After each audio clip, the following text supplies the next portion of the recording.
अशोक निम्बोला जी। राधे राधे महाराज। राधे राधे महाराज जी। महाराज जी, YouTube के से लगभग 6 महीने से आपका सत्संग और एकांतिक वार्तालाप सुन रहा हूँ। महाराज जी, आप कहते हैं श्वासों श्वासों में राधा नाम का जाप होना चाहिए, किंतु हम संसारी व्यक्ति को निरंतर नाम जपना थोड़ा कठिन होता है। दिन व रात में 24 घंटे में 21,600 श्वास होते हैं, तो क्या हम 21,600 जाप कर लेते हैं तो और 200 माला इसमें हो जाता है, तो श्वासों श्वासों में नाम जप गिना जाएगा? मतलब एक साथ 21,600 कर लें? हमारा जो कहने का तात्पर्य वो संख्या से नहीं है। बढ़िया है, आप गणित लगा के संख्या से कर रहे हो। मान लो आप जिस समय प्राण निकलने का समय है और संख्या आपकी पूरी हो गई पहले, और उस समय आपका चिंतन किसी विषय का चल रहा है, स्त्री पुरुष, मकान, धन, कोई वस्तु, व्यक्ति, स्थान का, तो आपकी सदगति में बाधा हो जाएगी ना। अंतःमति सुगति। और हर श्वास में हम राधा जप रहे हैं। आप कह रहे हो कि गृहस्थी में नहीं जपा जा सकता, हमें लगता है गलत बात है। तुमसे ज्यादा हमारी सेवा है। गृहस्थी चैन से 9 से लेकर के 4-5 बजे तक तो सोता होगा। यहाँ 8-9 बजे सहन करते, 12:30 बजे जग जाते हैं, और दिन में नींद है नहीं, और रात दिन अपना कार्य चालू किए हुए हैं। कितना गृहस्थी में 4 लोग होते होंगे ना, यहाँ 40-50 हजार तो सुबह खड़े होते हैं रोड में केवल, और सबसे आंख मिलाना है। इतने दृश्य देखने के बाद एक भी फोटो किसी की नहीं होनी चाहिए। कैमरा खुला है लेकिन अंदर से ऑफ है। सबसे देख रहे हैं, सबसे मिल रहे हैं, सब जरूरत पड़ी तो बात भी कर रहे हैं, लेकिन नहीं, किसी से नहीं। अपने इष्ट के चिंतन में आप लोगों से मिल रहे हैं। अभी चल ही रहा है, देखो सत्संग सब करके फिर भी चल रहा है। तो आपका गृहस्थी में इतना काम तो है नहीं, क्योंकि शरीर प्रधान कार्य गृहस्थी में होता है।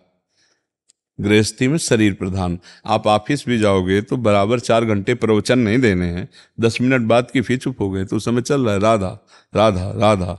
और जब आप ऐसे चलाओगे तो हम जैसे तुमसे बात कर रहे हैं, तुम्हारे दिमाग में भी वही बसा हुआ है, राधा राधा राधा राधा। तो हम जप नहीं रहे लेकिन चल रहा है, जैसे धड़कन चल रही, जैसे श्वासें चल रही, ऐसे नाम चल रहा है।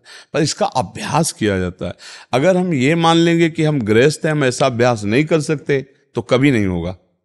ये मान लेंगे कि हम भगवान के अंश हैं, हम सब कुछ कर सकते हैं। जो एक संत कर रहे हैं वही हम गृहस्थी में रह के कर सकते हैं। क्या नहीं होता संत में? क्या संतों का भोजन नहीं बनता? संत कपड़ा नहीं पहनते? क्या संत मकान में नहीं रहते? अंतर ये है कि वो किसी से संबंध नहीं रखते, और गृहस्थी में संबंध रखा जाता है, भाव में अंतर। तो क्या अंतर से तुम वैसे गृहस्थी में नहीं रह सकते? भाई अगर तुम्हारे घर में रहते होते तो 4-5-6 लोग होंगे, 10 लोग, 4 लोग हैं, 400 लोग हैं, सैकड़ों बच्चियां, सैकड़ों संत, बच्चे, सब पूरे, और सबके दिमाग पर हमारा शासन है। धर्म विरुद्ध एक भी बच्चा आचरण नहीं कर सकता। वो पूरे परिवार को जैसे संभाल के चला जाता ना।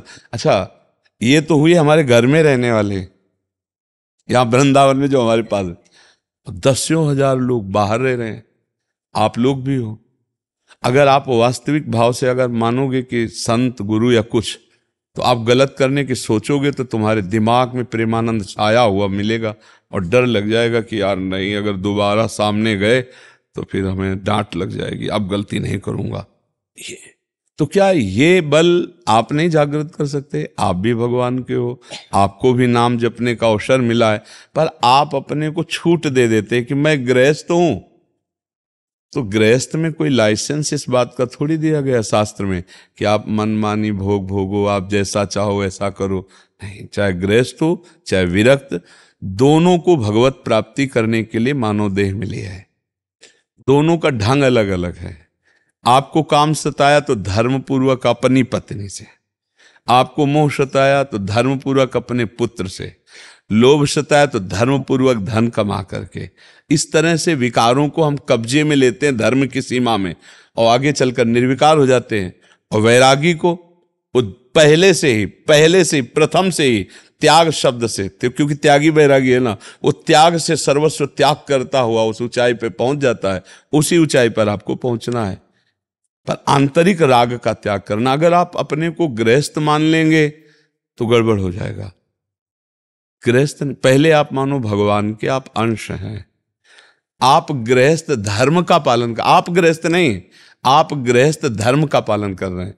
आप भगवान के अंश हैं, आप गृहस्थ धर्म का पालन कर रहे हैं, तो आप जीत जाओगे। और आपने अपने को गृहस्थ मान लिया तो छूट दे दोगे कि ये तो सब काम बाबा जियों का है कि आप निरंतर भजन करो, हम तो गृहस्थ हैं। एक जो आप एक गणना करके जप कर रहे हो, ये बड़ी श्रेष्ठ बात है। पर चूक की बात यह है कि गणना पूरी होने के बाद जब हमारा जो श्वास खाली जा रही और उस समय हमारी मृत्यु हो गई, तो हमें अगला जन्म लेना पड़ेगा। जैसे हिरण का चिंतन हुआ तो अगला जन्म हिरण का हुआ। तो अंतःमति शोगति, मुझे चाहिए कि हर श्वास में अभ्यास करो, हो जाएगा। करत करत अभ्यास के जड़मत होत सुजान, रस्सी आवत जात ही सिल पर होत निशान। तो राधा नाम का निशान पड़ जाएगा बुद्धि में, राधा राधा, अंदर से एक दिव्यता आ जाएगी। फिर भजन करना नहीं पड़ता, रोम रोम भजन करता है, मतलब एक दिमाग हो जाता है, राधा में दिमाग हो जाता है। एक होता है वाचिक जप करना, फिर उपांश जप करना, फिर मानसिक जप करना, फिर रोम रोम में वही, मतलब वो छा जाता है। बात करो, उठते बैठते चलते फिरते खाते बात करते मौन, हर स्थिति में वो भगवदाकार वृत्ति रहती, अखंड भजन रहता है। अभ्यास करो, अभ्यास में बहुत बड़ी सामर्थ्य है, बहुत बड़ी सामर्थ्य। देखो, जिनका अभ्यास नहीं तो आंख खोल के भी निशाना नहीं लगा सकते। ऐसे अभ्यासी लोगों की आंख में पट्टी बांध दो और वो निशाने पे। एक हमें दिखाया कि एक आदमी को लिटा दिया, आसपास तरबूज रखे और उसके नमक डाल के आंख में पट्टी बांध दी गई और बड़ा भारी वो घन दे दिया गया, हथौड़ा जैसा, वो ठीक उसी पर मार रहा है। मतलब आंख की पलकें बंद है, पट्टी बंद है, जरा सा चूक जाए तो लेटे हुए बंदे के मतलब प्राण निकल जाए, पर उसका ठीक घन जो है थोड़ा है वो उसी पे पड़ रहा है। ये क्या अभ्यास, मतलब आश्चर्य में बात, अभ्यास है ना। तो आश्चर्य में बात कि संसारिक कार्य करते हुए, बात व्यवहार करते हुए वो भगवान में अपने चित्त को रखे, संभव है। अभ्यास से सब संभव है। अभ्यास हो जाए तो आंख में पट्टी बांध के गोली मार दे। और अभ्यास नहीं है अपने लोगों का, तो जैसे अपने को बंदूक दी है तो लाठी वाला काम भले कर ले लेकिन बंदूक नहीं चला पाएंगे, क्योंकि कभी पकड़े नहीं, कभी चलाया नहीं, कभी अभ्यास नहीं किया। ऐसे ही अपने लोगों ने मन का अभ्यास किया, भजन का, तो उसमें प्रवीणता हो गई। अब मन का अभ्यास किया विषयों का, तो भगवान में लगाना बड़ा कठिन है ना। तो अभ्यास योग युक्तेन चेतसा नान्यगामिना, हम ऐसा अभ्यास करें कि हमारा चित्त कहीं जाए ना, बार बार प्रभु में लगा रहे। तो राधा राधा राधा खूब ऐसा अभ्यास कीजिए हर श्वास में। और एक श्वास में कई नाम जपे जा सकते हैं, तभी तो आप 21 वो श्वासों का गणना करके जप लेते हैं। तो हम धीरे धीरे और धनी बने। हम चलते फिरते उठते बैठते ये भय रखें कि कभी भी प्राण निकल सकते हैं। प्राण निकलने की कोई तिथि तारीख हमारे पास है नहीं, और जिस समय प्राण निकले और जो चिंतन किया वही हमें बनना पड़ेगा। तो हम राधा राधा बोलते रहे, तभी काम मन। अंतिम श्वास में नारायण निकला अपने पुत्र के बहाने, तो परम पद का अधिकारी हो गया। तो हम इतना बड़ा घाटा ना सहें, अब मनुष्यों ने हमारी व्यर्थ ना जाए। हम हर समय नाम जपने का अभ्यास करें। पूर्णता तो भगवान की कृपा से होती है, पर हम प्रयास हम करें। प्रयास में पूरा हमारा बल लगा के, तो कृपा भी भगवान की पूरी होगी और वो हमारा उद्धार कर देगी पक्का। हम कायरता न करें तो भगवान की कृपा की कमी नहीं। जासु कृपा नहीं कृपा आघाती, जिसकी कृपा करते करते कभी आघाती नहीं, ऐसी भगवान की कृपा है।